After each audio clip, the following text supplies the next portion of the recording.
when I meet people. I say, tell me about you. And then when they start going, well, I work at this company, I have this, we do this. I go, no. I get that. What about you, man? Are you married? Do you have kids? Where are you from? And people are just like, well, yeah. And it skips a beat for them. And I love when I really take interest in them, I always tell people in an event like that, I don't have to have the best memory. I have to be the most memorable. And by asking a question that nobody else asks, I'm able to achieve that.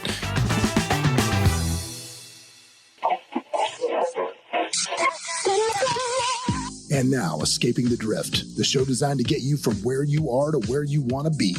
I'm John Gafford, and I have a knack for getting extraordinary achievers to drop their secrets to help you on a path to greatness. So stop drifting along, escape the drift, and it's time to start right now. Welcome back, everybody. We got a good one today. I mean, you know what? I'm going to say we got a great one today. This is one that I was so proud to get, and I was so stoked to get for the show because, man, when it comes to teaching people and elevating stuff, I sit in a lot of rooms and I listen to a lot of people speak. And when I saw this guy talk, I got to tell you, I was blown away to the point where, you know, very rarely do I walk off a stage and start doing research on somebody. And I immediately did with this cat. So this is a guy that has built a real estate empire worth nearing $8 billion. He did it expeditiously, and I mean quick. He built it all on the back of his own accord. His nickname is the Oracle of Austin. He is the author of the book, The Gift of Failure.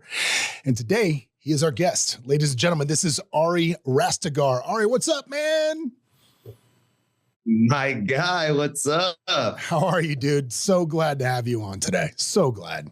Living the dream, man. Thank you for having me, dude. As you know, I don't do these very often, but I love what you're doing, man. And I've listened to the stuff. I enjoy it myself, and I'm a fan of what you're doing. So thank you for having me, and I appreciate the kind words, dude. I appreciate that so much. And I got to tell you, when I saw you speak, there were so many things that jumped off that stage at me that we're going to talk about today. And we're going to talk about the book, which I loved. I thought was great. Hopefully I'm going to ask you, I know you don't do a lot of these. So I'm like, man, I got to ask some thoughtful questions that maybe Ari hasn't been asked before.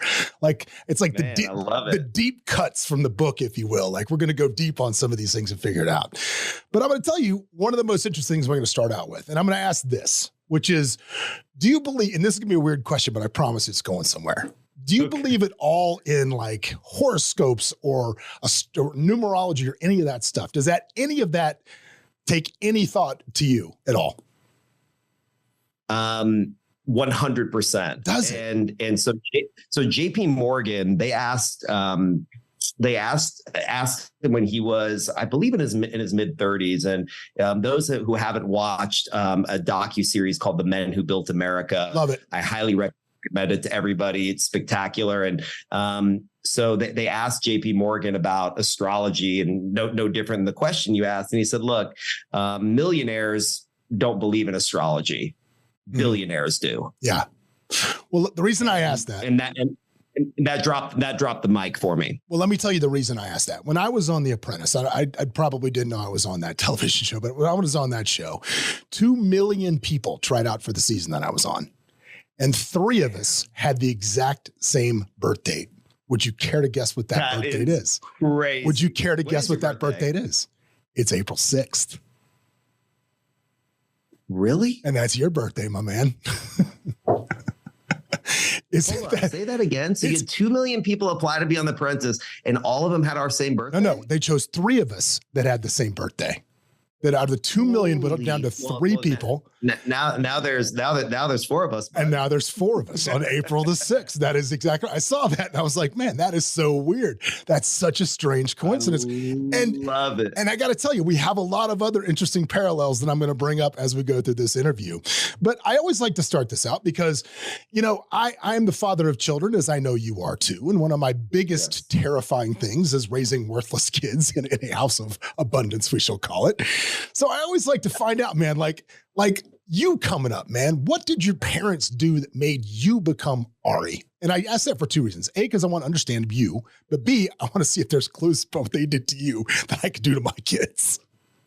You know, well, the answer that I'll give. So look, there was clearly my father was, I grew up in a divorced household. My mom is German, my dad is Iranian. It was, like a volcano and a tornado meeting, but in hindsight, I didn't have the best childhood, to say the least. And there was a time that it really took me, just being, super transparent about it, that were tough. And if you think about the worst things that could ever happen to a kid, in some regards, if you can use your imagination and draw on that checklist, that was my childhood in a lot of ways.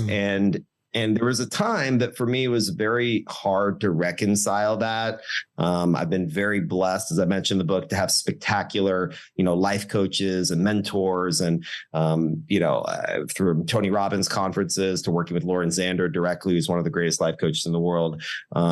Took me a while to create a new meaning, because facts aren't as important as meaning, because you can take two people and say, oh, well, I came from a divorced family, so I'm never going to get married. You can take the same fact and say, well, I came from a divorced family, I'm never going to get a divorce. Yeah. So it just means what it means. So the facts are, so I had to change the meaning of what some of those actually were. And in hindsight, hearing stories from my father about the pre-revolution in Iran, and my namesake being equivalent of a 5-star general in the Iranian army, my grandfather being one of the Shah of Iran's medical doctors, and actually heard about this avant-garde new kind of medical field of study called psychiatry.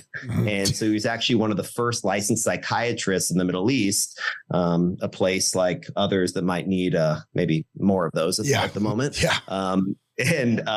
But the answer to that question is maybe not the exact one that either one of us as fathers would wish on our kids, but there's something about the cut, right? So there's a moment that all high achievers, and I study greatness for a living, whether it's understanding what Kobe thought about Jordan, what Edison thought of Tesla. I wrote my thesis in undergrad, I was an English major, on why Mark Twain resented the real William Shakespeare. And I say that to you only in the sense because I'm very interested in this. And when you study all the greatest achievers in the world, they got cut. There was a moment where you go back to where they got kicked in the teeth, got hurt in some way, shape, or form, emotionally, physically, psychologically. Something we might see as small, they saw as big, something really big so the quantity and the cadence, so to speak, of what that cut is. But the point is, there's a moment when something hurts. Yeah.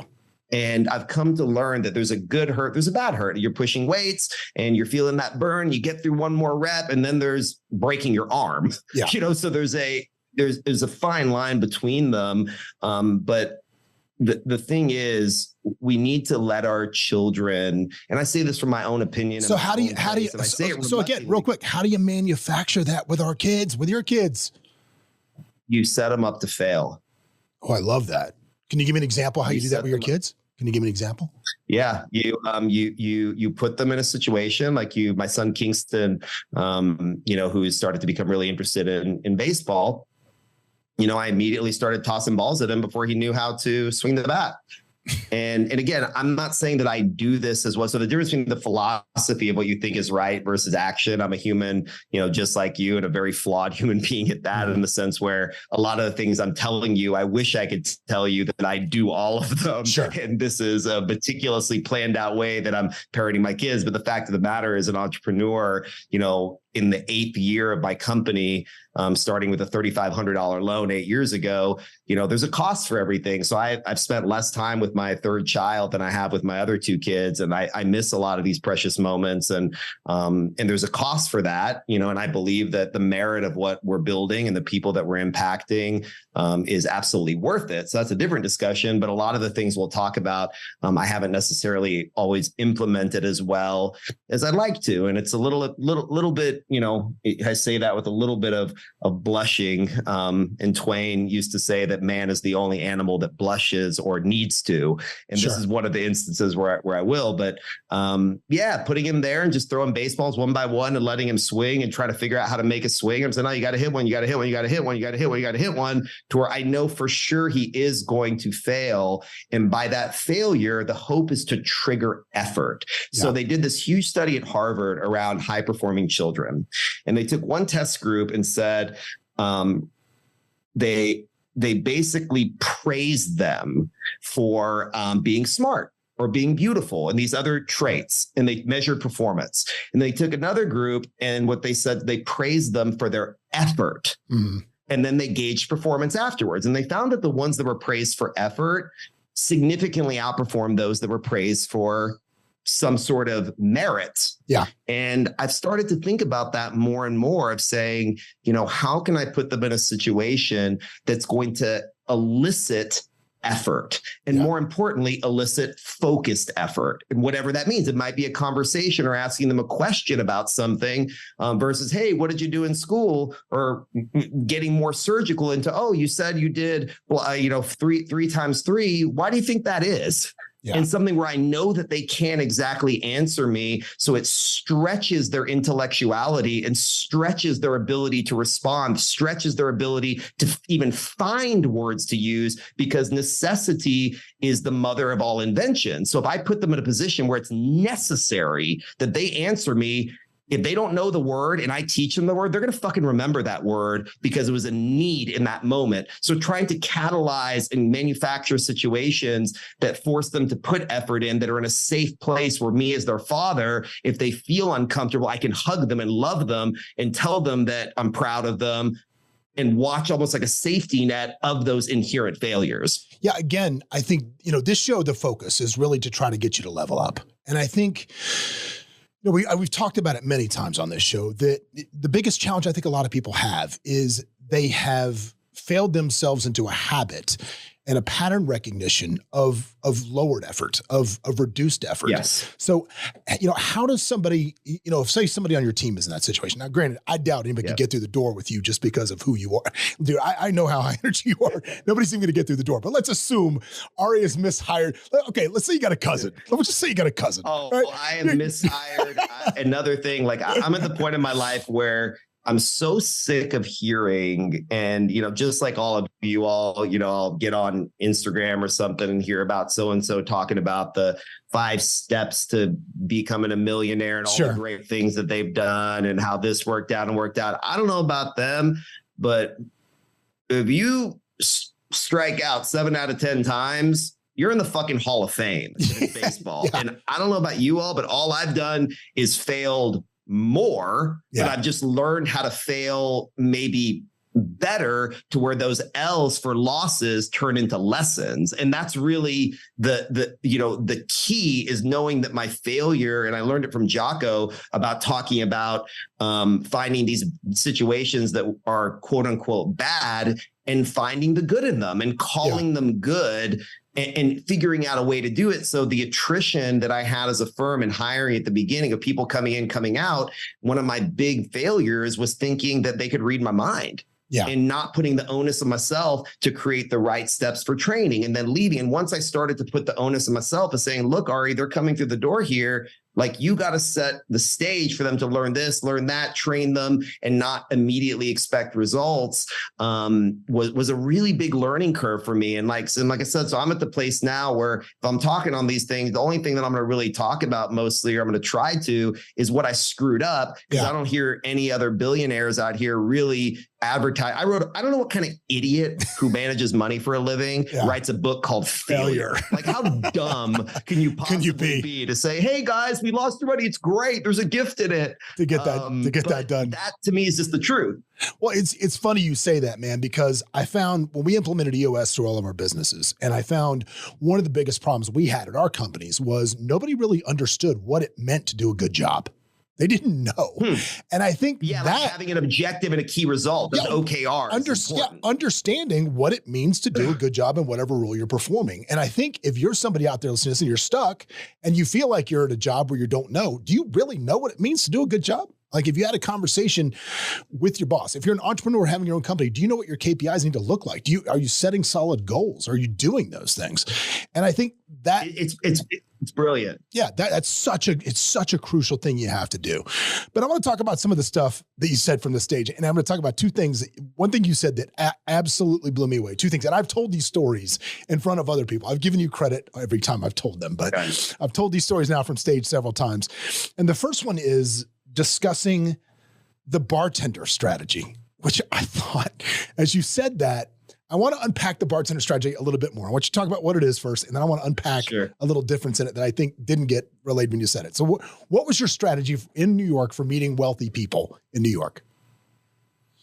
Yeah. So I, in some of my first jobs on Wall Street, I was charged with going to talk to new capital, whether that was debt relationships, whether that was equity, cash, but learning how to cultivate those relationships and, being a nobody from nowhere, certainly not knowing anyone in New York. I don't even know where to start. And I just kept thinking to myself, like, just common sense being, I guess, not so common in a lot of instances, is where are rich people going to be? Where are the people that I either want to emulate as mentors, people I want to talk with about investment opportunities? Like, where the fuck are these people? And the initial thought was, maybe go to nice, expensive restaurants. Let's start with Michelin-starred restaurants, and maybe let's go to really expensive hotels that poor people can't even go to. And so that was the first thought process. No Googling, just thinking, okay, where can I be? And how can I create proximity? Because I've come to believe over the years that the true covenant is in proximity. Who you are around, what you're around, whether the food you have, the gyms you're in, the clothes you're wearing, the proximity you have to things ultimately demystifies your authentic character, whether you like it or not. The way the haircut is, the skincare, the watch, all those things are telling something of either how you got sold or what you're selling. Yeah. And more importantly, what you are. Like, you look at this, these pants, I got sold by Lululemon every day of the week. I got my whatever Nikes on, like, they sold me. Fine. So in that vein, I said, okay, how can I get proximity? And I'm saying this in a way that sounds a lot more calculated than it was, because it certainly was. I just told my wife one day, came home, I was like, I don't know where the hell I'm going to meet rich people. And she was Johnny Depp's personal assistant and flight attendant, for many, many years. And I was like, well, what the fuck did y'all do? She's like, well, we went to this expensive place. I was like, oh, I can't really afford to go spend the meal and buy the expensive wine, but I can buy a drink. And I'm not a big drinker. Anybody that knows me know, I'm not Mother Teresa, but I'm not a big drinker, and I'm kind of allergic to it. But I said, you know what? I'll go up and order a tequila or something that's not embarrassing. And those out there that are sitting at the bar, don't order a kamikaze for the love of God or a cranberry. Like, just either order a man's cocktail.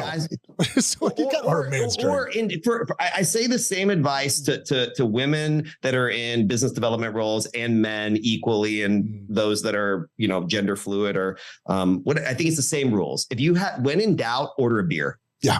Just get a beer. Fair. And any person that sits and grabs a beer and just get a Heineken. When all in fail, get a Heineken and sip the beer if you don't know. Otherwise, you should be having if you're having liquor, it's tequila, vodka, a couple on the rocks, couple limes, nothing else. That's short, simple. Same thing with your attire. Wearing a pinstripe suit with a tie with slants in it and curves is a fucking optical illusion. Like, you're taking the attention off of you and giving it to your fucking weird clothes. And that has nothing to do with the expensive tie, expensive suit. We're talking about just the simplicity, because clothes and all of these things are about attracting attention to you, not to distract your person you're talking with from what you're actually saying. Mm-hmm. So kind of putting all that together, I got my blue suit, my white shirt, and, my blue tie, my brown shoes that probably cost a whopping $400 at the time.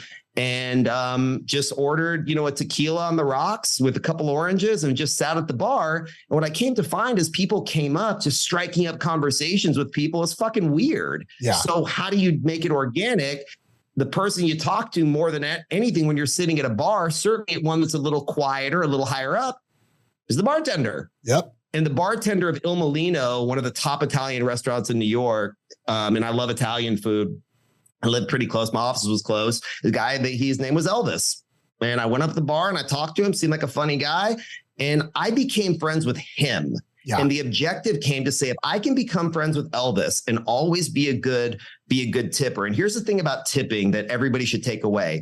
The root of tipping, and we need to know where the root of things come from, why things mean things. A tip was designed to be given in anticipation of good service. Sure. To ensure proper service. Tips were never supposed to be given at the end. So when you walk up into the bar, you give the bartender $20 before you even order a fucking drink. Yeah.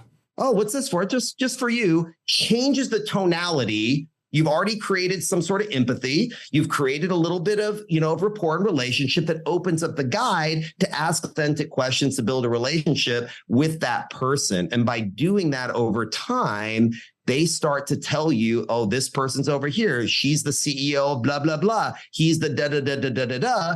And they ended up being like the command center for me to meet all the people that are coming into these places. And so I mapped out 3 parts of the city, went to 3 different areas, 1 hotel, 2 expensive restaurants that have the things in them, and became very close with the bartender. Several of them I still know to this day.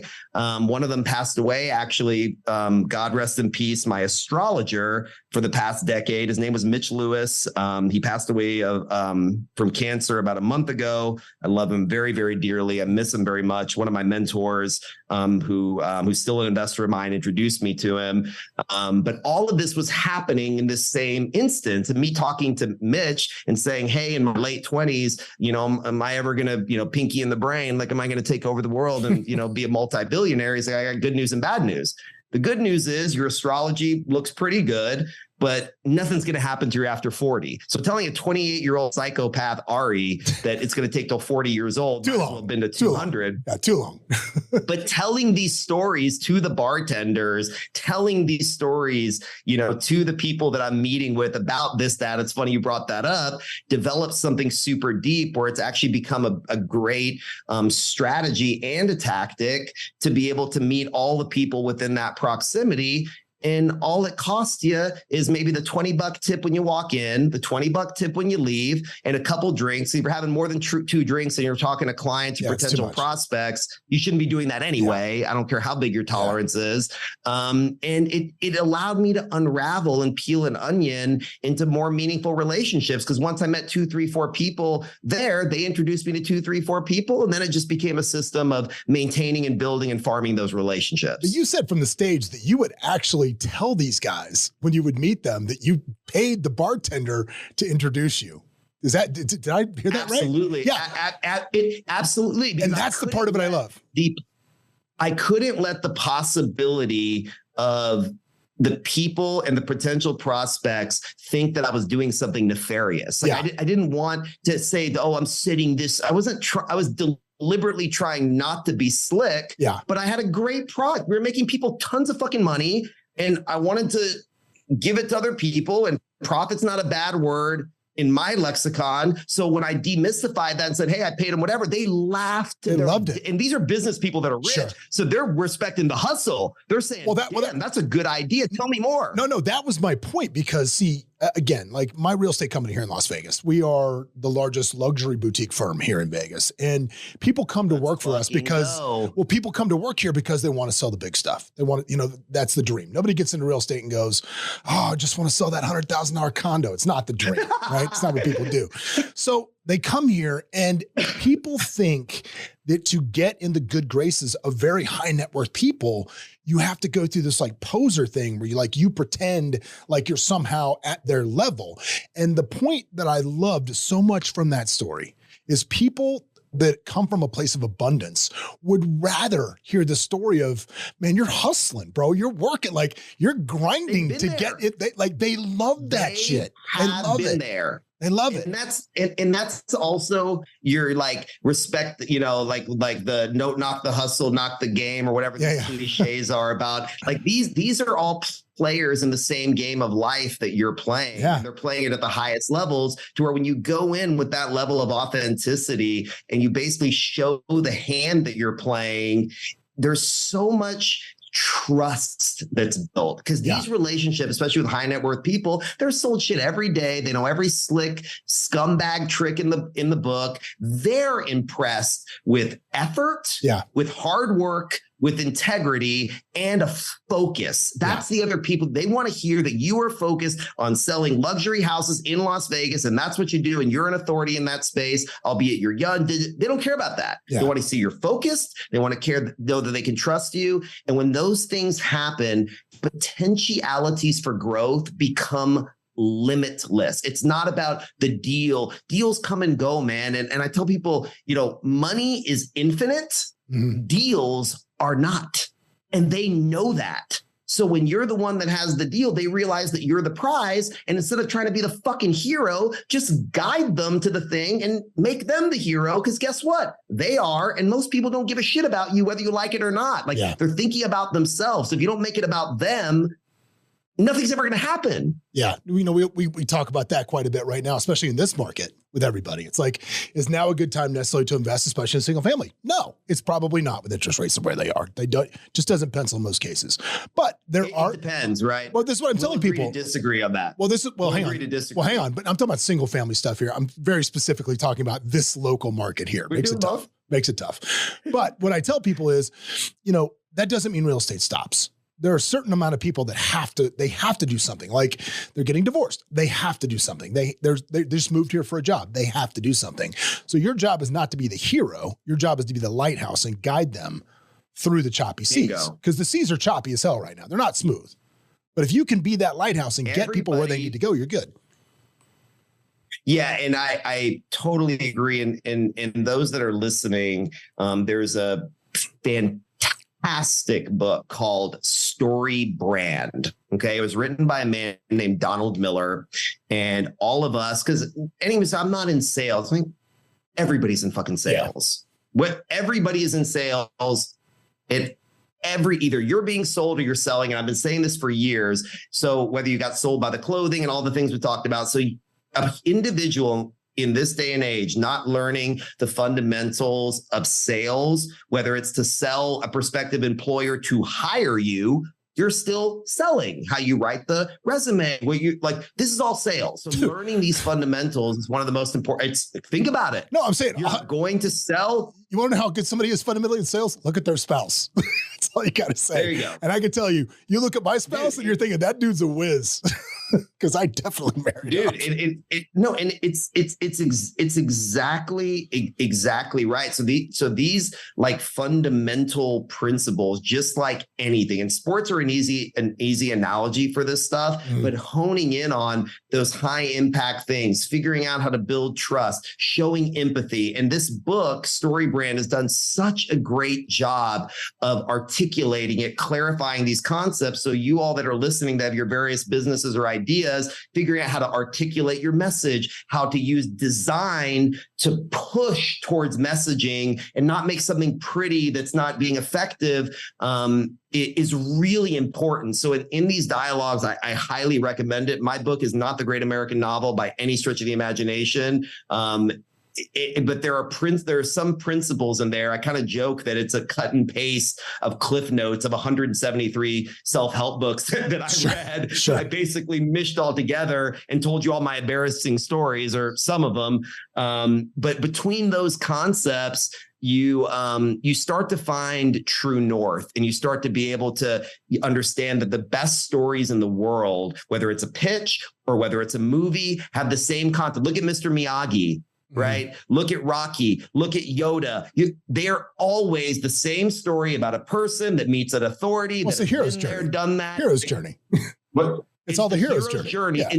And that is the mistake modern marketing and sales makes, me being included in this bundle, of not realizing these fundamental stories and these principles of how story is told, how we fall in love with a character, why we fall in love with the characters and become evangelists, can all be articulated in our talk tracks, in our websites, in our discussions. But at the end of the day, without authenticity and without a genuine need and desire to build a true lasting relationship, this all falls through. It's smoke and mirrors. So you genuinely have to love people enough to ask, oh, you like the Astro? You like the Cowboy? Oh, my friend went to Bolivia. You went to Bolivia? Oh, my wife likes Johnny. Oh, you do too? And finding those things that'll inherently link you to create cornerstone memories and then growing on it. That's my biggest networking trick. It's not a trick. It's what I do when I network at places, which is when I'm in a place where I'm shaking hands and everybody's like, oh, what do you do? What do you do? Everybody has that planned elevator speech. They're just waiting to get out. And when I say, I never ask, what do you do when I meet people? I say, tell me about you. And then when they start going, well, I work at this company, I have this, we do this. I go, no. I get that. What about you, man? Are you married? Do you have kids? Where are you from? And people are just like, well, yeah. And it skips a beat for them. And I love when I really take interest in them, I always tell people in an event like that, I don't have to have the best memory.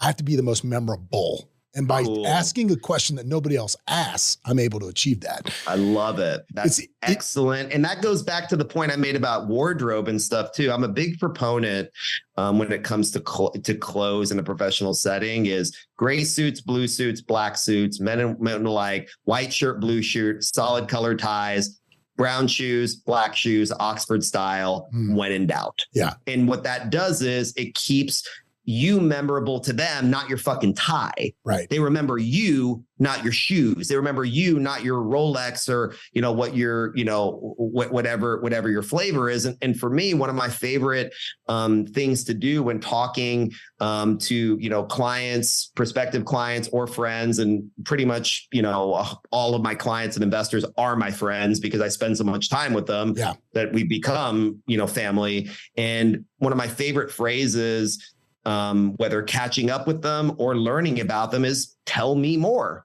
Yeah. Just they start saying, hey, I'm going to take my kids to the store. Tell me more, because I genuinely love the people I want. And I love people. I love human interaction. I'm an English major lawyer. I study people for a living. So I want to know more. So just tell me more. And they keep talking. And as they keep talking, I end up hearing something they said that I genuinely love also. A movie, a food, a store, my kid. And then by latching into that, you start creating this ping pong match that builds into something, because I believe with all this data, this technology, I am a human intelligence company. I am not an artificial intelligence company. I love that. I use data to inform a better human decision. Love that. And that is the name of the game for me. In this overly noisy ass world, we will take the data, but we are going to not be data driven, like you hear as a button, but data informed to make the necessary adjustments to better serve our customers on a human level. And to this point, at least over the next 6.5 to 7 years, based upon Ray Kurzweil's information technology J-curve growth, we have about 6 or 7 more years where human interaction is still the most valuable commodity in the universe. See, I think I'm going to disagree with that. And I'm going to say this is why. I tell my kids all the time, the ability to look another human being in the eyes and communicate with them and connect with them at a deep level is going to be a skill that such a small percentage of your generation has, because you guys are all plugged in. You're all plugged into each other. You're all connected, but you're plugged into the matrix. These kids, I mean, I see it coming up. These kids are 14, 15, 16 years old. They don't know how to connect with each other in the real world. No, and that skill is going to be. They don't. But I'm gonna push on you a little bit, because I'd love to hear your advice and input on this. Is human interaction and everything we're talking about. We fundamentally agree that is the most valuable, one of the most important thing. Okay. So we're a little bit remiss in our timing of how important that is. And the reason is, the only reason I would agree with you, almost always, other than all these new things I've been learning about artificial intelligence and machine learning and the growth of them. The other day, I got on the phone with a conversational AI bot that blew my fucking mind. I talked to him. Alexander was his name. Yeah. I remember his name, or its name, or robot's name, and the level that it's coming to be able to talk to you, cold call for you, leave voicemails for you, answer texts. Bro, it is becoming so unbelievably, unfathomably human. Indistinguishable. And the rate of growth that it's changing goes to a point that is terrifying in a lot of ways. But even more to your point, as that increases and we become less and less human engaged, I actually think that makes the human interaction of looking in the eyes, et cetera, as you said, even more valuable, because there's going to be even less people that do it. That can do it. They weren't. Because I'm stuck in the middle of 2 generations, bud. Like at 41 years old, I'm the old guy to all the millennials, as the oldest millennial, but I'm the young guy to the old guys. So I'm like, had this identity crisis of, where do I land? Yeah, where do I? And it's usually just pace around in circles. 'Cause I have no fucking clue. but that issue of focusing for anything that we're doing, and anybody that's listening to this, around learning, basic psycho. I studied with Paul Ekman, who's really the father of body language studying. It's what the CIA and the FBI have used to elicit detecting lies. And I took a bunch of his courses and read all of his books about learning just how body language, because 80% of communication is nonverbal. Sure. 80, which is a crazy number. And that's why when you walk in the room with somebody, sometimes like, I don't like that guy. He didn't fucking say anything. Or someone walks by, I love that guy. He spilled his drink on you. What do you mean love that? I love that guy. But it's because of these other pieces that are coming off, but learning how to craft those and understand them at a scientific level. I couldn't agree more that dealing with those things could not be more important than it is today. I love that you talked about body language. Is one of my go-tos is whenever I walk up to somebody in a group, I look right at their feet. If they don't point their toes at me, I'm out. Ooh, I look right at the toes, and if they don't turn to me, I'm gone. You're gonna love this. So there was a refined study on the exact same thing. Okay, I know exactly what you're talking about. Yep. Follow the knees. Mm-hmm. I go Follow the knees. The knees, not the toes, the knees. The knees, not the toes, because people are so everted in the way they walk, and I'm big into posture management, but because of sitting so much, our pelvises are tucked under to where our feet are inadvertently everted. Got it. As a general rule, as a society, but the knees still tell the story. So if you're sitting at a bar talking to someone and they turn to you and their knees are facing you, even if the toes are slightly pointed the other way, the knees are going to tell the story. Okay, so I was close. I was off by about 24 inches. Yeah, but here's the thing about close. Mark Twain used to say the difference between using the right word and almost the right word is the difference between a lightning bolt and a lightning bug. Yeah. That's true. Painfully true. Yeah, painfully true. It's like, I saw a meme the other said that a colon can completely change the meaning of a sentence. And it said, Mark ate Samantha's sandwich. And then the next one said, Mark ate Samantha's colon. I thought that was like, it can completely change the meaning of what it was. There you go. But it's interesting. Earlier, you talked about the hero's journey where you have the old guy. You got the Yoda, the Mickey from Rocky, that sort of stuff. Now, I know that and this is another thing that you said from stage. We haven't got to the stuff from the book yet, but you said this from stage, and you talked about your mentor was the head of Credit Suisse, and you would walk him to and from his house to his office every day. I did. So is that something you had planned, or you just started showing up to walk him there?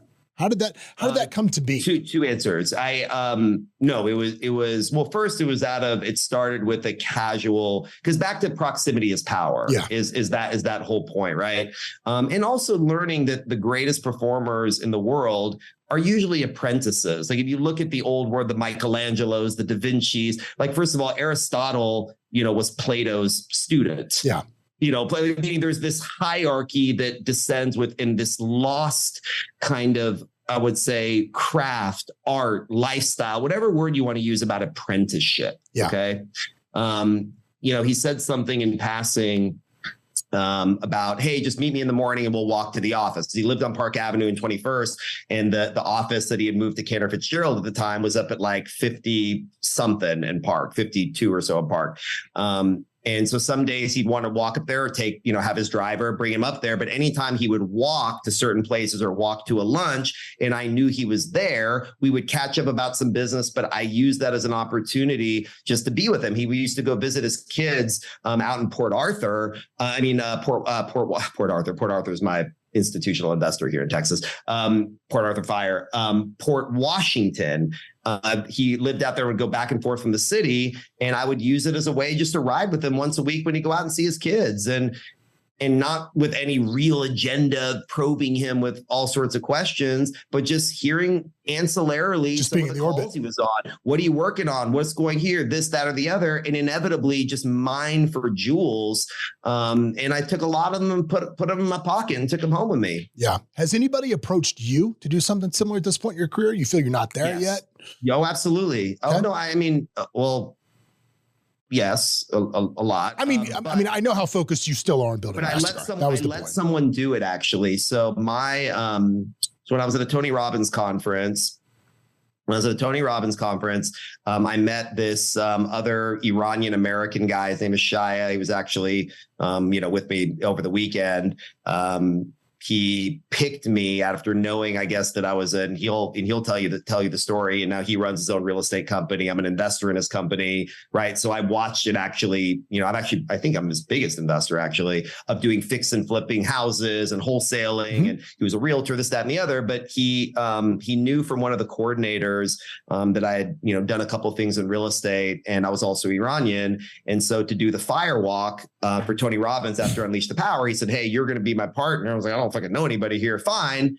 And he pulled me aside after the 3-day event and said, "What do I have to do to stay in your orbit? To learn to?" Yeah. And I was like, "Well, if I told you what it is, like you wouldn't want to do it." And he said, "Well, try me." I was like, "Well, travel with me 24/7, come move in with me and my family, pack my bags, cook my food, take me to the gym, be my driver, and be my personal butler, and spend 24 hours a day, 7 days a week with me for the next 2 years. If you do that, you'll be a billionaire inside of 10 years of leaving me." And he literally on the spot goes, "Okay."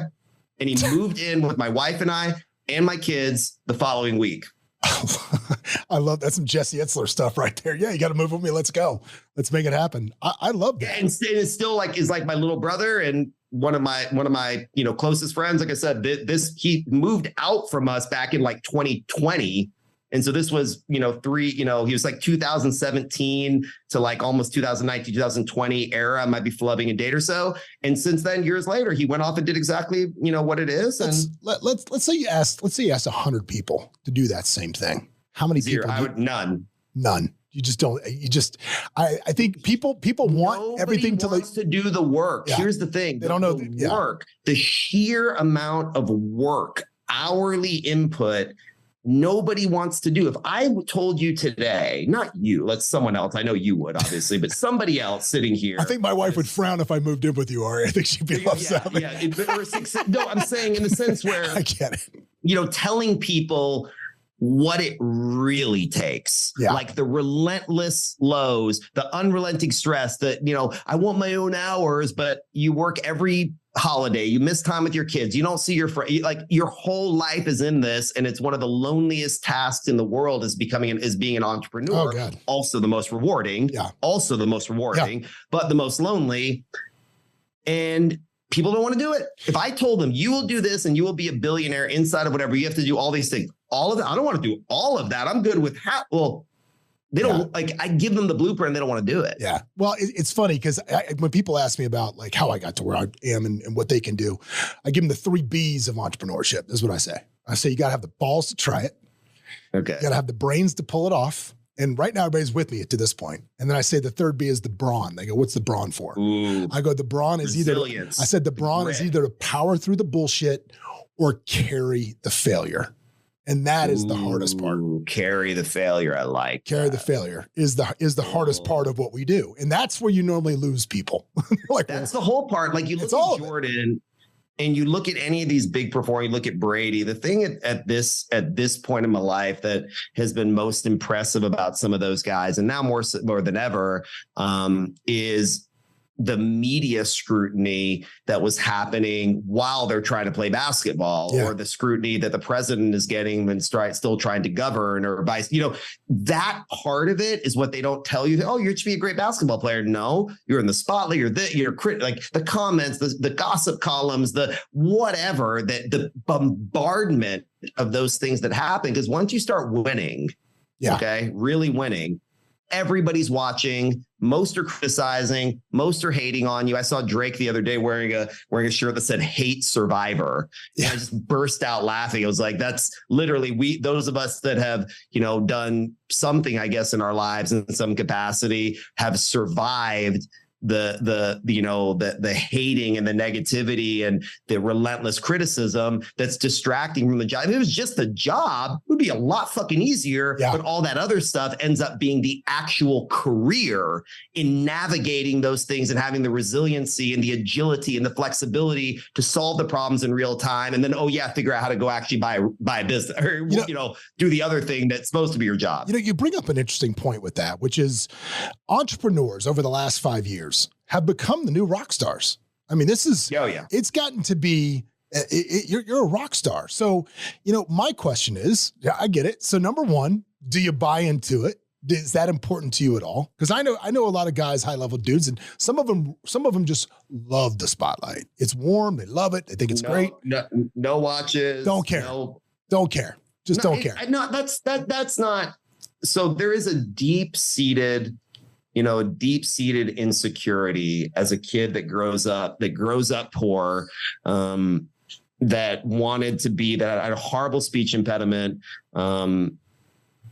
super awkward. I basically almost failed out of high school. I had to go to community college before even getting into Texas A&M. Like, there's nothing talented or cool about Ari. Like, I'm a nobody from nowhere that sat in the back of the class and a stutter and a lisp. I wasn't good at sports. I scored one touchdown in Pee Wee football, and it was for the other team running the other way. And I say that to where, no, it's not. It doesn't work in the way that we think about it on its face. Yeah. It's always going to be something behind that story that reveals what that cut is, what that insecurity is. So that insecurity of wanting to be liked or loved, whatever those things are, forget the psychoanalytics, there is a part of me that wants the recognition. There is a part of me that, wanted to have the da-da-da, but I'm such an introverted person by nature that I can play an extrovert after 7 years of speech therapy. Does it just drain you though? I'm in pajamas, my choice, and by myself. I'm very reclusive. I'm a big reader.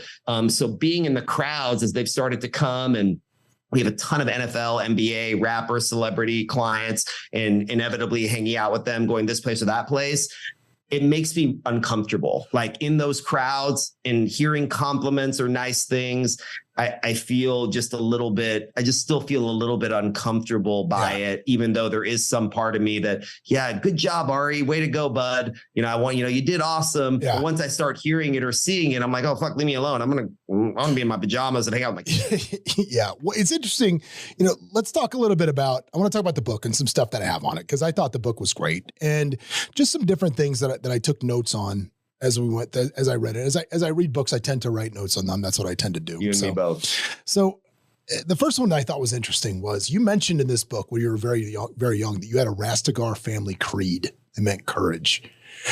I'm a big believer in having a vision statement and a personal mission statement for yourself. So that creed, what exactly, was it just the word courage, or was there more to it than that? And how did that affect you? It's a wonderful question. I appreciate it. My father, being an Iranian American, and just like the plight of many Iranian Americans that weren't Muslim, that came over here and, started over and went through a bunch of stuff, they had a similar plight of figuring out how to retain Iranian heritage and also be American. What does that look like? Being the first of my family on my dad's side to be born in America. And so there was different, and Farsi is a very poetic language. I speak Farsi fluently. My dad wanted to make sure that I at least could speak the language. My kids are actually learning the language also, and could cook and just have the semblance of what the culture was. And so Farsi is a very poetic language. It's in metaphors and similes, and this was a way for him. He would recite poetry to me in Farsi and then translate Rumi or one of the other folks you maybe heard of. But courage was the singular word that my dad just always drilled into my head, no matter what the circumstance was, is to revert to courage as a backbone. When all else fails, do you have courage? Show courage. Like, you have courage. And that could mean to push through when with the bully. It could mean having the courage to not say something when you could, and so it just became this singular kind of word that was used over and over again. That was like the answer. If you don't know what else to do in a moment, just think courage, and maybe that will elucidate a constructive answer. Got it. Next question. So when you were someone like I have very, very bright kids. They got the studiousness from their mother, obviously. I always tell people my son is going to go to an elite school and have a wonderful career in a beautiful building, probably owned by my daughter, because she got the hustle. My son got the very rule following us from my wife. But as we go through this, my son now talking about an interest in law school because he'd like to be in sports management and that type of a deal. And the first time I heard you speak, in my opinion of it is this. I mean, I did not finish college because, of course, at 20 years old, I was a genius. I was in the bar business. I owned part of a bar.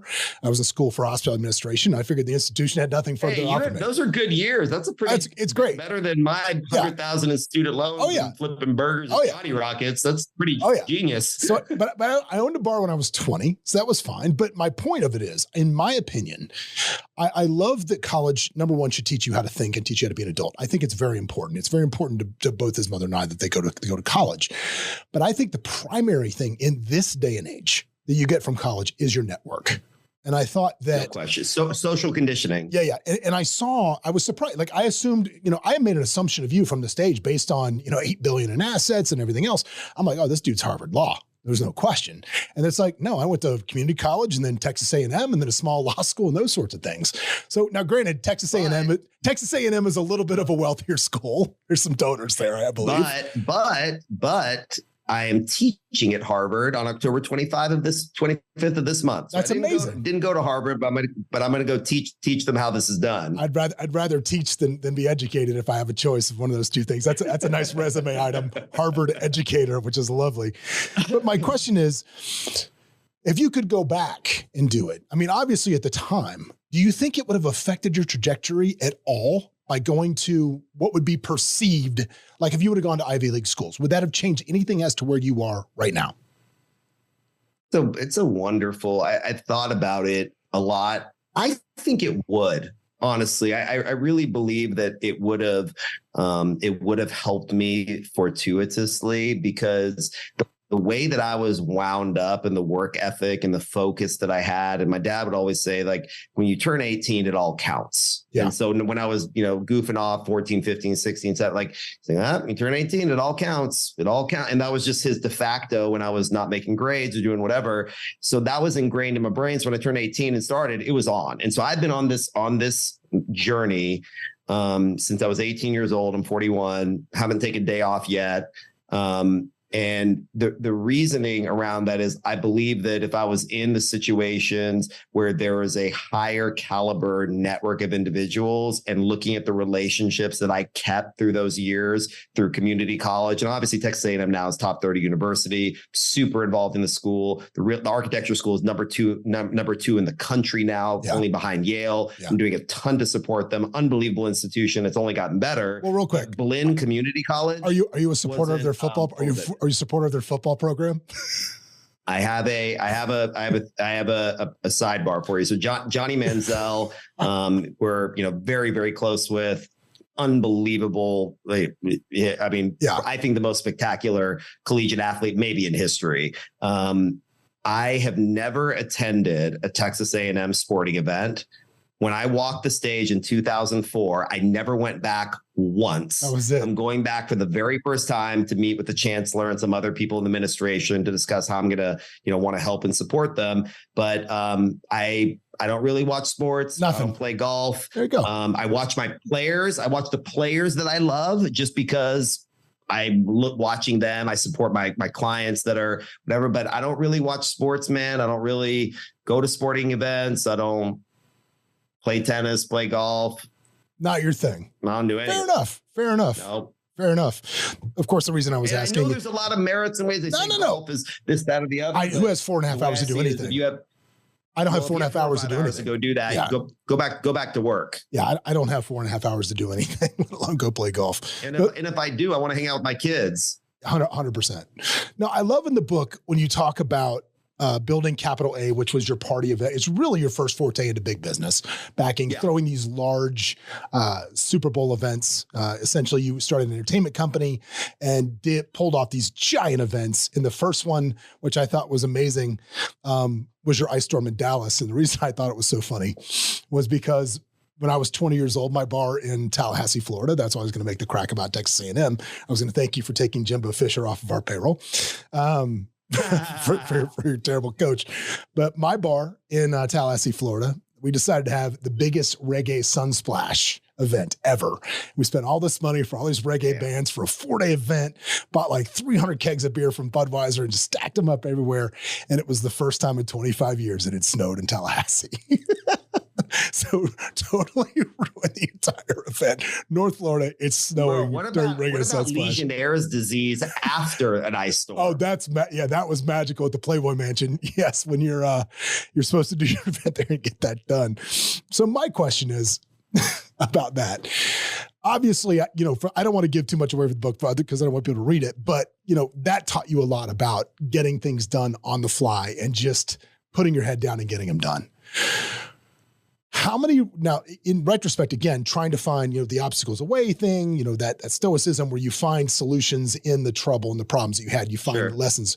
How many relationships did you make from those events that carried into the real estate business? Oh my God.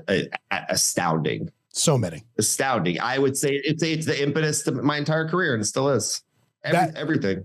I mean, I gave Drake $5,000 in cash when I had no idea who he was at an NBA All-Star event that I was the lawyer for, that I was trying to put back together, being like, why? And I'm a huge hip hop head. I'm like, who the fuck is this guy? Like, why am I giving, he's with LeBron. I'm not giving him 5,000. We're paying LeBron 150 grand. I'm not giving LeBron, this guy anything. And before that, I had a t-shirt company called Ridiculous Clothing that I wrote a screenplay for. And I had Kim Kardashian wear it when she came to this club to this nightclub in Dallas that even started before that. So when you start tracing those different pieces and the people that I met off of those relationships, it ended up being the power center that allowed everything else to happen. And several of the celebrities and artists that are in that world that I had met are still my clients to this day. And then their managers, and then their friends, and then their peers, and their, it completely ballooned because in the capital investment business, so much of what you do, like there's the hunting component of going out and finding a prospect and closing money. But I'm a big believer in farming and saying, okay, you've closed this thing out. How can I build this beautiful relationship where I don't have to even ask for referrals? They're evangelists. They want to talk to people. And we're spending so much time together that my network becomes theirs. Their network, kind of becomes mine. And that's exactly what happened in that part of the business. The investor relations portion is the entertainment business in a way. It's making sure you're hanging out, you're going to a great dinner. It's not expensive, but you are finding ways to have entertaining moments to create great memories and experiences with your clients, which then hopefully become your fucking friends. Yeah. Have you ever had a time or talk about a time? Now you've been your track record is second to none. There's no question. I love that when you say, when people invest with you, your answer is always the same. Thank you. And you're welcome. I love that. But my question is, talk about a time, if there has been one, when you've had a massive loss and you've had to make people whole. You've had to make people whole. Yeah. I mean, was there ever a time when it was great peril, when you were like, oh man, this is personal peril to make this work? Capital A, my mentor, my mentor, who is, one of my mentors, and, his partner, big real estate guys. I mean, they had like, $1 million, $2 million, $3 million and this stuff, and it went to zero. Ugh. And that day, like, in the real estate business, I've been very, very fortunate that we've, maybe been a little luckier than we are smart, but we have done pretty damn well. So I've never, knock on wood, had that problem with investors in my core business. I got all the losing money out of my system early on, but going to zero to the people that you look up most, that trusted you, that put faith in you, albeit snowstorms, this, that, and the other, fine. But the defining moment was like being basically suicidal on, the Sunday morning after the second party, when I kind of knew that it wasn't going to come back together. And my wrestling coach that introduced me to them, was his cousin, came to the room, and I was like, I'm not getting up and going to LA to do the next party. And you got to go talk to them, this, whatever. I was like, I can't do it. And the moment I'll never forget, he's like, this is the moment, bud. This is what's happening right here. This is it. This is your lifetime reputation right in here. This is your moment. Are you going to get up, brush your shoulders on, and be a fucking savage and go take the L, say what happened, don't blame whatever, and get your ass up and go make it happen again? Or are you going to be like those other fucking losers that say it was too hard, which it was, and quit? Yeah. And everybody will believe why you quit. It was an ice storm. Yeah. It was an act of God. Of course you couldn't do anything. It's okay. Go home and quit. Yeah. Or get your ass up and change the fucking weather. And that's exactly what I did. Yeah. Or do whatever you can to protect your investors. I've had situations. That's all I care about. All I care about is my investors. And I don't do all these typical, upfront fees and a bunch of I make money with my clients. I invest with my clients. And does that make it a guaranteed whatever? No, but it does guarantee that I give a fuck, which I do. And I own 100% of my company, bro. Yeah. I have zero outside capital at the corporate level. Yeah. And so it's, my name's on the door and these are people that I give my life for. Yeah. I would say that for me, I had a time when I was a partner at a fund, and that fund, one of the partners did something, we'll just call it far less than scrupulous, and kind of disappeared in the middle of the night. And I had a 7-figure, write the ship 7 figures to make my investors right. And I did it. Dude, it wasn't fun, but I righted the ship 7 figures. Man. But because of that one thing, I can ask anybody for anything if I ever needed to. Luckily, I don't need to, but I always could. If I need to raise capital, I could do it very quickly, because people know if you give me money, you're going to get it back. And I think, I think that's everything. It's everything. I'm like you, man. And I'm not the thing that I think a lot of people, get wrong, about me until we get to really know each other is, although I built some stuff and, we have a, pretty good business. And as you mentioned, once we're built, all 400 or 500 acres we own and redevelop the properties, it's up there in the billions of some sort. But with that said, I'm not a money worshiper. Yeah. Money doesn't dictate my level. Because I'm not into the fancy, a nice suit, which is business. I love a great custom suit. My tailor, Martin Greenfield, is the greatest tailor in written history, makes suits for every president since Eisenhower.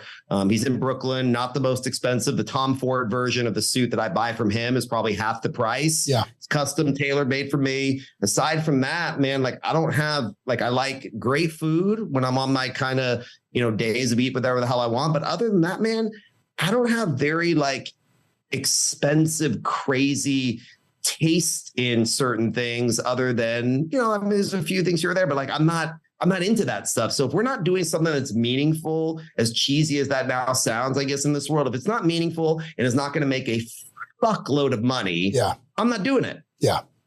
And if I don't like you, I'm not letting you invest with me. Yeah. If it's not hell yes, it's got to be hell no. That's what you got it. You have to live with these people, man. Real estate, we're not in if you're a flipper or a day trader of some sort and you're only with people for a short period of time, I can see an argument that, come in, it's money. They make money. You make money. Because okay, they're gone. You're gone. But in real estate marriage, I'm buying this apartment building. We might keep it 3, 4, 5, 6, 7 years. We talk on quarters. We meet.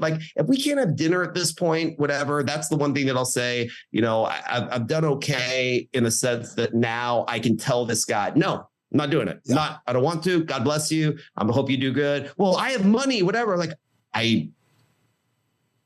Great. Go buy an index fund. Knock yourself out. Well, one of the things, it's funny we're talking about integrity, because one of the things you also said that, man, I got to tell you, I love this. I loved this. When you say that real integrity is not keeping promises to others, but real integrity is keeping promises to yourself. Talk about that. Amen.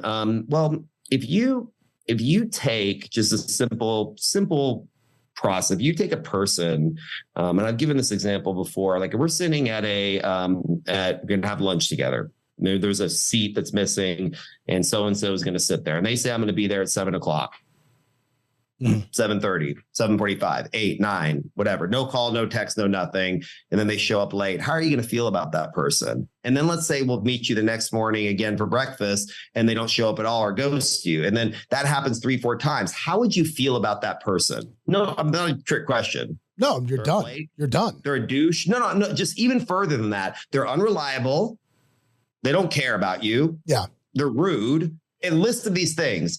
Now take every time you promised yourself you're going to go to the gym at 7 o'clock and personify your own thoughts as being that other person. That's how you create the definition of low confidence and not having self-respect and all these other things, because you don't respect you because you didn't keep the only promise that fucking matters. And that's the one you make to yourself. Yeah. And you start that starts, momentum is a funny thing. The boulder can roll uphill or downhill pretty quick. Slippery motherfucker too. and if you start lying to yourself, that becomes a habit. And that's and we all do it in some ways because of custom, not for nefarious reasons necessarily, because of custom, because of etiquette. Oh, honey, you look great. Oh, yeah. Okay. Or, hey, great to see you. Fuck, I haven't talked to this guy again. Like, so there's these things that start to happen where you get comfortable telling them, and you say that it's for etiquette, it's for tradition, it's for, but how long do we have to dwell in lies to live in truth? It doesn't make sense. No. It doesn't. And so at the very least, if I'm going to lie to someone, at the very least, I should have enough self-respect to not fucking lie to myself. Amen, brother. Amen. And it's funny. You talked about the gym too. I don't know. I can't do an interview with you and not mentioning this, because this is, all right, listen, I know dudes that work. I know dudes that work out. I know dudes that eat right. I mean, there's some guys here in Vegas that are lovely guys, the V-Shred guys. I don't know if you've ever heard of this app, right? Mm-hmm. It just crossed $1 billion in sales. It's the workout app like Vince, probably some social media, whatever. But these guys were nice enough to take my son in over the summer as an intern. I love that. So we intern with these guys all summer. But you take fitness, my man, to just the stratosphere of where it goes. And here I am thinking, I'm like, okay, I had a physical problem that happened that put me on the shelf for about 5 months. I'm hoping it doesn't come back. It's I had something called talk to me offline. Well, and we'll make sure. Trigeminal neuralgia. I don't know if you've ever heard of it. It's essentially like getting electrocuted in your face when the wind blows on you. It's bizarre. It's a neurological thing. But anyway, let's talk about it offline. We will. But here I am. Some of the stuff I can't say publicly. Oh, that's fine. But here I am. I've got the red light sauna. I've got the EMF mat. I've got the oxygen thing, doing the high O2 training. And here I am thinking, man, pretty cutting edge. And then I read the GQ article about your regimen, and I'm like, you got to be shitting me. So real quick, walk us through your physical. What does a day in the life of Ari's Fitness look like? Walk us through it. It's a, well, first of all, it's a moving target. Okay. And because I'm training for life. I'm not training just to be fit and ripped or just say that I checked off the things and ate. Like, I love pizza, love French fries. I don't want to work out most days. Like, I'm a normal guy, So what I've done is I've created, in my back house, what I call the Dream Lab. And my Dream Lab has vision boards everywhere on every single surface that a graphic designer created, that, my wife and him put together. And I got the light beds and O2 and all the stuff that you can possibly think of. And it's my way of backing, but in the sense of knowing that I'm going to fail, say, okay, if there's 86 things that I want to do, the cryos, the sauna, all the things that you said. Yeah. I take over 150 vitamins a day that are pharmaceutical grade, that they take my blood every 60 days, a full-time age management doctor that's also my client that calibrates my blood and creates pharmaceutical grade vitamins for me, aside with some of the other things, food sensitivity tests, et cetera. And so a lot of times, most days, I know I'm not going to do, let's say, all of it, all the things that are on this list. But if I can go and do 5 or 6 of those modalities, whether that's doing the hyperbaric chamber, whether that's making sure I take all the vitamins, making sure I'm doing posture management, Egoscue, Brio work, whatever those things are, I try to put so many in front of me that I know I'm not going to do them all and not going to stick myself to a particular habit, but I build them into, my life. Like, so if I'm watching a show that I like Billions or Suits or one of these, whatever, like I'll put the PMF, the Haleo on top of me, or I'll be in front of the biocharger, or I'll wear mirror glasses laying in static back to, realign posture. Or, so I've learned to stack things on top of those. So I end up doing a lot more. But if you take today, I was on the Peloton for 10 minutes with the O2, with the platinum O2 chamber, did a little rebounding, did some inversion therapy, some posture management. I sprinted a mile backwards There's a just simple, you'll think about it. You walk forward all the time. How often do you walk backwards? And the old cliche of, don't use it, you lose it. How often are people walking backwards? So much of our body's stability, those muscles are atrophying for lack of moving in a 360 degree patterning. So moving backwards actually strengthens. It's like saying, I'm going to do the biceps, but not do triceps. Yeah. And so moving in different ways and working on mobility and agility and strengthening more than anything is really what my focus is. And then wearing the synaptic goggles for working on conditioning, cognitive response time, brain therapy, up, down, left, right, patterning sequences, transcendental meditation. But the point is, it's built into who I am and what I do. If I'm in the car, I'm listening to some sort of, positive, something that's not pollution. Like, to me, bad words or bad sounds or bad car, I call it pollution. Yeah. You're polluting my brain. I don't want to hear it. So finding ways throughout the day to just continue to input around the stuff that I want to effectively brainwash myself into doing. But all the things that you hear about, I go down to Mexico. I'm going to Colombia in December to do another stem cell intravenous stem cell treatment. I've been doing them for years. I've been doing hyperbaric chambers for almost a decade. But I will say that all these other things are really add-ons. And in one that has experienced them, I have all the fun toys, and it's my hobby. That's what I actually love doing. I think it's really fun. You're just tinkering with yourself. But the core tenements for me are transcendental meditation. So those that don't do it, it's not mindfulness. It's not what you think meditation is.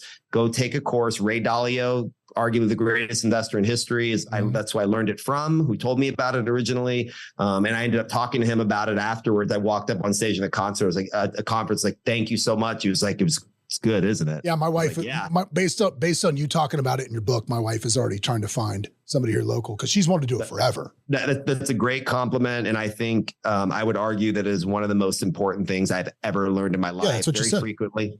I go to Fairfield, Iowa, which is the transcendental meditation capital of North America. And I'm trying to be there at least every couple months, sometimes once a month. And I spend 2 or 3 days in a little dorm, meditate, work. There's a cascade of things that it's good for, but that, in addition to high quality nutrition based upon food sensitivity tests. So that's the other thing. Say, I'm eating this, I'm not eating gluten, all these other things you hear, but until you get an Alcott test, and that's what it's called, ALCAT, it's about $1,000. You'll actually see what your sensitivities are. When my wife did it, she found out she was allergic to lettuce. I mean, so me, you just never know.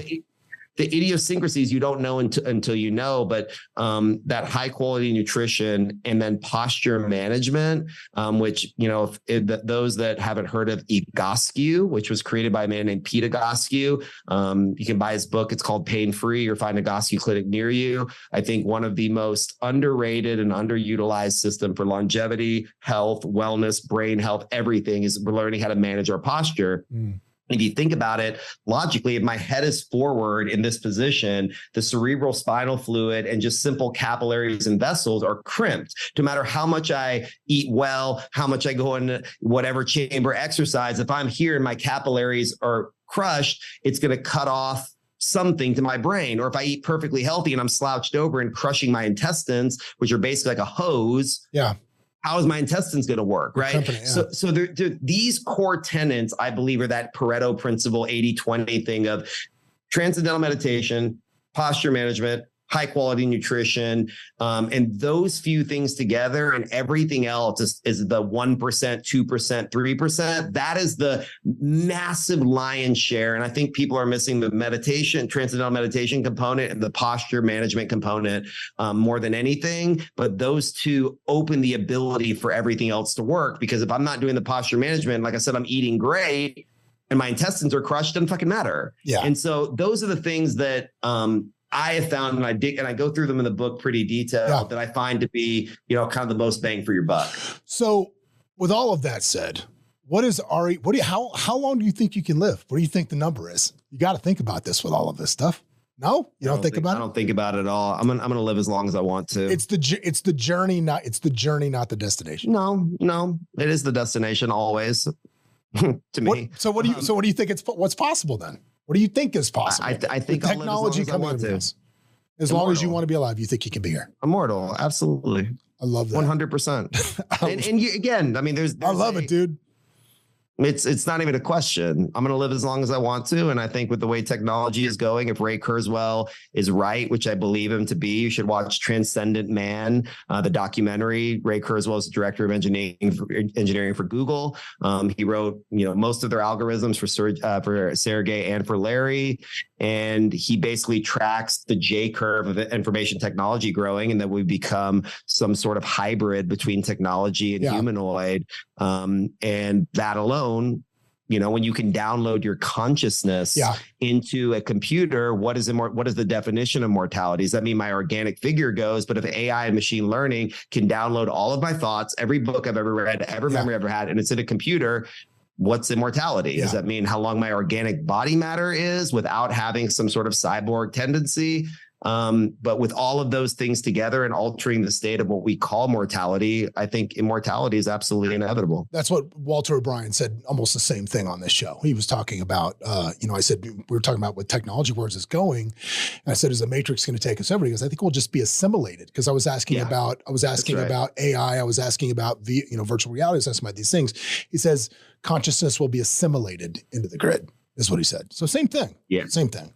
All right. Well, dude, fascinating stuff, man. Ari, I know you're busy. We got to wrap up. We didn't even get to like half my questions. So maybe we'll do a part 2 someday, but there you go. Maybe we'll do it in person when I come out there to Vegas. Yeah. Anytime, brother. Anytime, anything you need, you just got to, nothing's more than a phone call away in this town. Nothing is. Appreciate you, man. So that's good. So much for having me. So the book is The Gift of Failure. Check it out. You can buy it at Amazon, anywhere the books are sold. Ari, if they want to follow you on the gram or wherever else, where do they find you? It's just at Rastegar. Just at Rastegar. That's it. So check him out on Instagram.